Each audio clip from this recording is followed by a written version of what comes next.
Well, hey everybody, I'm Jan Erickson from Stepping Aside, and welcome to Somewhat Daily Tarot and Rune for Thursday, the 1st of July, 2021. So I did this once, I got about 12 minutes in, and I decided not to just do another one and hook them together. If that happens again this time, though, that's what I'm going to do. So just know that it'll be obvious. I'll say something, it'll get weird at the end. It'll freeze, and then I'll keep talking. But what I'm going to do is I'm going to say, I'll stop and I'll say, okay, I'm going to start a new video, and you'll probably hear me say that even though the picture's frozen.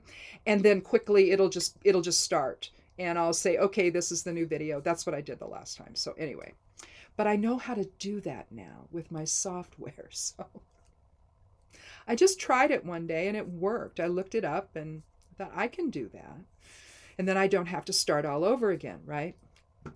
It's only going to be 96 today, so I don't have to get out on the deck and start watering. And my husband's out watering everything else. So, but I have to run around, and it's just been horrible. I mean, one day it was 112. So anyway, it's only 96 today. So that's only 96. That's a blessing. Anyway, let's go ahead and get started. Again, last time we met on Monday, we were making a decision concerning the future and realistically balancing risk, because starting a new endeavor, of course, is risky, with a pragmatic approach. It seemed to me with two knights in the reading, they do things on behalf of others, and so there's that feel to it. So it's not just the merchant making a decision for his own future. It's something that's going to benefit others, either the family or his customers or people who work with him, or somebody's going to be impacted by that decision, right? And the challenge card was the High Priestess, and with that it was to make sure that we listen to the inner voice of wisdom. If something doesn't seem right, also there's the element of the unknown with that, and so we need to be aware of in other words, pay attention, right? It's a new path, so you got to pay attention. And then the benefit card was the World. The 21st card of the Major Arcana, the High Priestess was the second card of the Major Arcana, again aligning with the Two of Wands and the decision that's being made. But with the World, what that's telling us that there's a cyclical nature to success. And there's an ebb and flow to it. And so sometimes you just have to roll with the punches while things are beginning, or even as they're continuing. You may need to be dealing with different things along the way. But that's okay. It's just going to serve to refine the decision that you've made. So anyhow, so beginning today then, we have Nathis as the rune for today, the Elder Futhark rune. And this is a Norn rune, and so the Norn rune is going to hold a little bit more weight. There's three of them: Hagalaz, Nathis, and Isa. Now Nathis is the rune of the future, and so it's going to align really well with with last week's reading, and also what the cards are going to be today when I tell you about them. It's going to align very well with that because you're manifesting something new. And with Vaya, the geomancy rune for today, it's a new path, it's a new direction. Now, Vaya also deals with perception. And so you want to let go of that which no longer serves you, this moment, this moment you're in, this creative moment you're in, manifesting something new. You want to let go of anything that doesn't serve you, and you want to embrace that which does. Okay, so that's kind of the two sides of Vaya there. New path, new journey, but also dealing with your perceptions as well, and letting them actually work for you instead of against you, keeping you stuck in old belief structures that maybe prevent the success of this new endeavor. That's really what that's talking about. So then we begin with the cards. Today we're going to begin with the Wheel, which is very similar to the World. Has the same sort of hermetic glyphs in the corners for the elements, only here, instead of a garland that goes around with an androgynous figure in the middle, and there was two lemnis gates, remember, here and above and below. So you're looking at the cyclical nature of life, basically. And here with the World, we've come full circle. All right.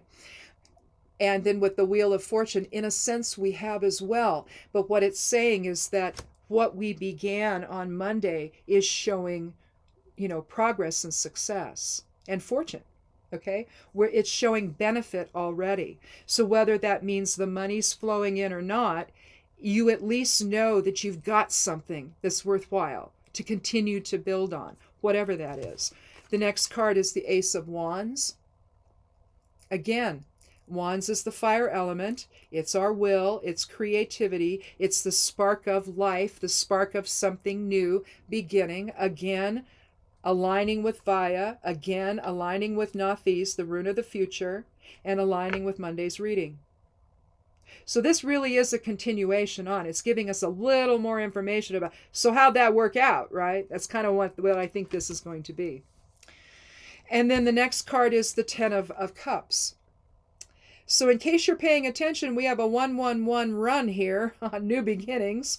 The 10th card, the Wheel of Fortune. Now that reduces to 1, so that's a 1. Ace of Wands is a 1, and the 10 of Cups also reduces to 1, so it's a 1.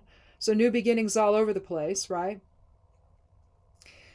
But it's brought us to some emotional fulfillment. You see all of those cups above. Again, cups is the water element, and our emotions and our compassion and our empathy, our emotional fulfillment, the emotional connection we have with others, as well as the new opportunities that we're putting our whole hearts into, right? We've put our whole heart into this new thing.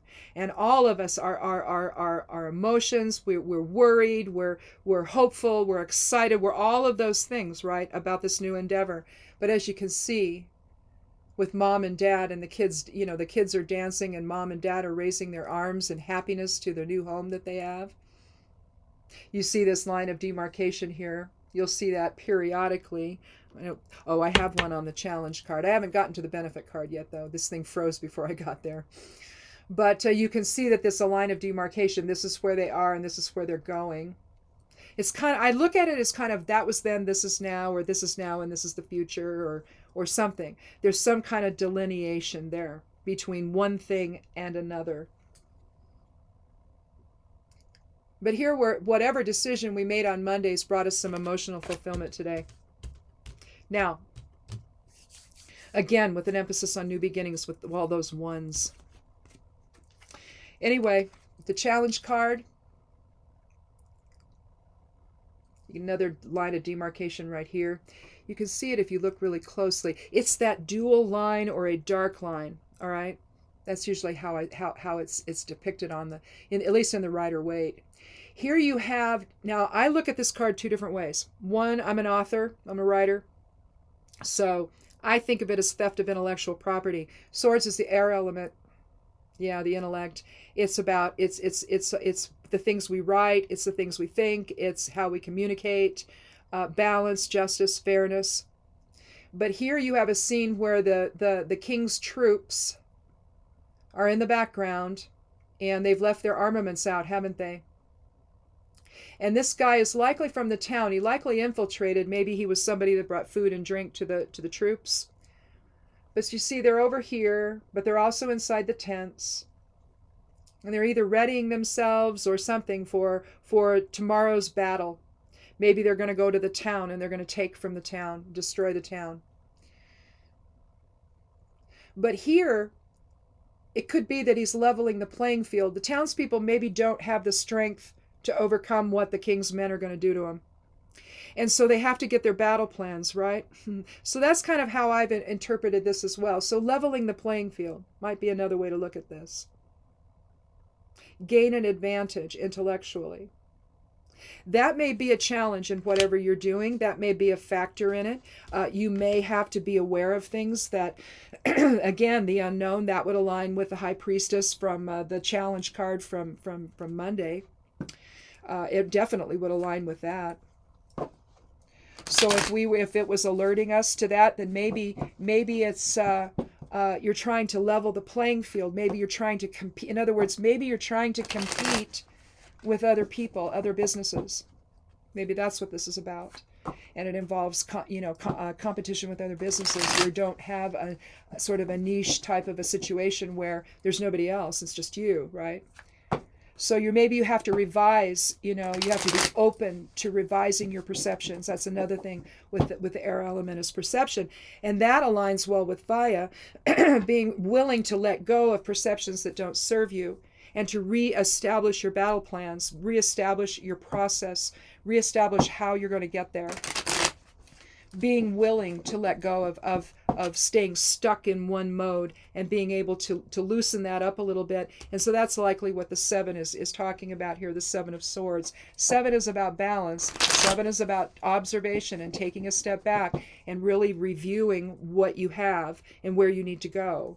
So letting things settle out, basically. Think the scales, letting the 2 pans come to rest before making a decision about where you need to go.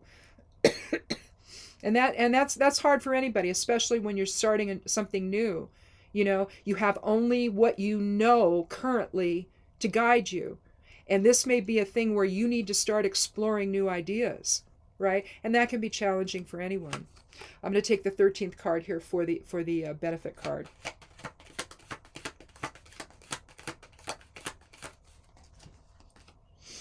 Justice. The 11th card of the Major Arcana, 2 ones. Now you see the Queen, the Lady Justice there. Lady Justice sitting on her throne. Queenly. She holds a sword in one hand, perfectly up and down. The scales in her left. The sword, the mighty sword of justice in her right. There's a red drape that's draped between 2 pillars. So again, balance. Again, a decision. The middle way. Balance. Collaboration.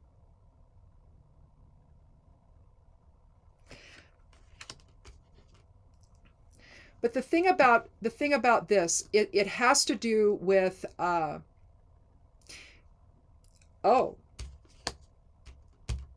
I know. Perhaps the benefit card in this reading is making sure legally everything is up to snuff. Make sure you're following all the laws. If you stay within that, maybe you... sometimes when you open a business, you don't necessarily know all of the rules of the game. There are some places, like where we live, one town where we live in Redmond, now they required business licenses. Now over in Bend until, oh gosh, it must have been, maybe 2002 or 3 maybe, or I'm not sure when it was, they finally required business licenses. You didn't have to have one. And so businesses have to be aware, if that's what this is, if you're opening a business, you have to be aware of the legalities surrounding what's required.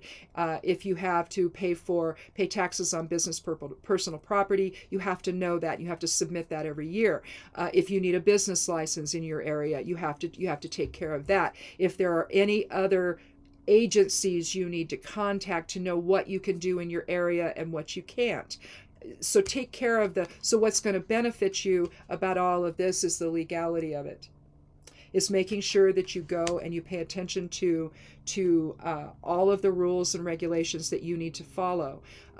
There always going to be something, right? If say you have a business that has solvents you need to get rid of, well, you have to do that legally, right? If you have, hazardous waste you have to get rid of, you have to do that legally.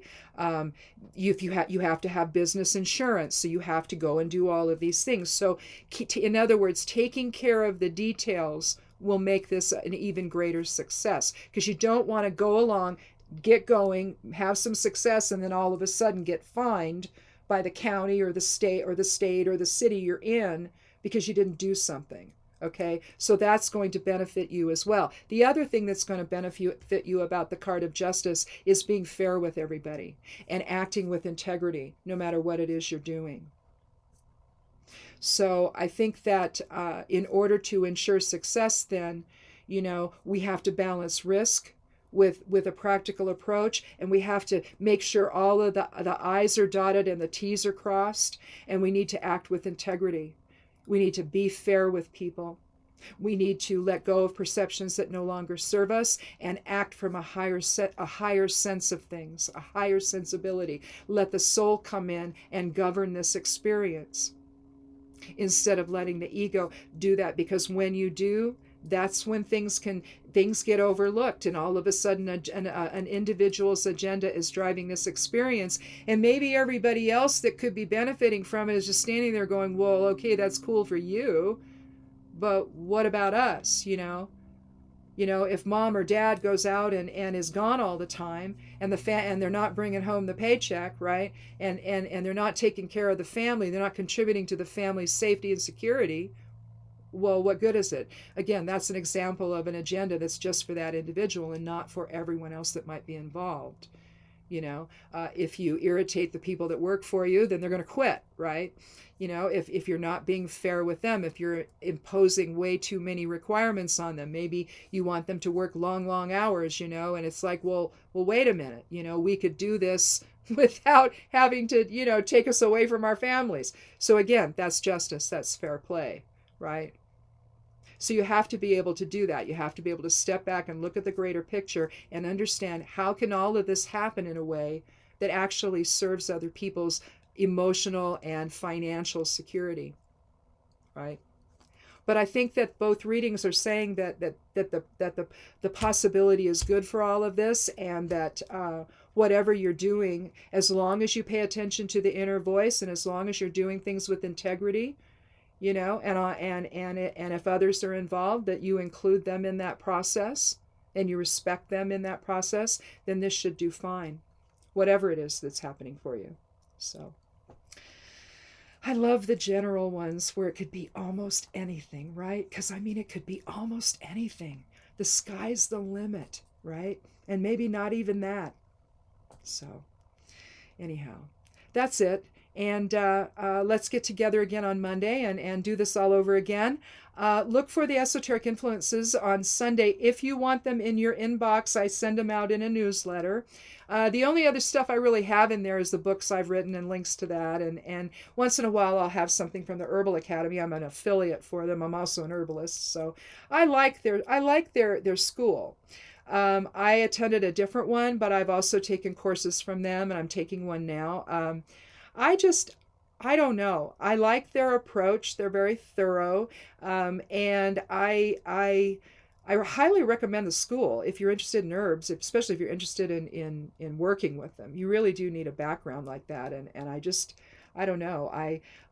Most herbalists, they learn as they go on their own, and from books and doing and all of that. So it's nice to sort of get all that information organized in one spot and make sure you're not missing something. So you might see something like that from time to time. But other than that, it's just there's a calendar, and I got to do the new calendar this week for this next one. And since we're in July, I've got to put a new calendar out there. And it has that. It has the pagan holidays and stuff in it, and then it has the esoteric and magical influences. So if you want to get that ahead of time in your inbox on Saturday, then you can do that. Otherwise, it comes out on Sunday, and I do a video, so look for that as well.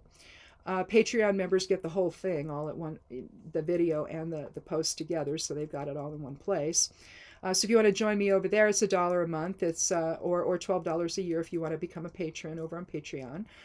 Links to all that are below the video. Look for the forecast on the blog Monday through Friday. Look for the esoteric forecast on Medium Monday through Friday.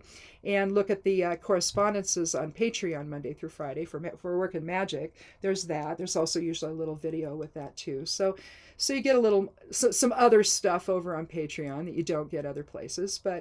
But it's all up to you, whatever you want to do. But I'd love you to click click subscribe here to the YouTube channel and come back and spend this time with us, and like it as well. I guess they want us to tell you to do that too. It's like, would you like my video? Anyway, thanks for watching, and enjoy the weekend. Stay cool, and again, if you're starting something new, it looks like, as long as you keep things in balance, it should go forward pretty well. So good for you. Congratulations. Anyway, we'll talk soon. Be good to yourself, be good to one another, and blessed be.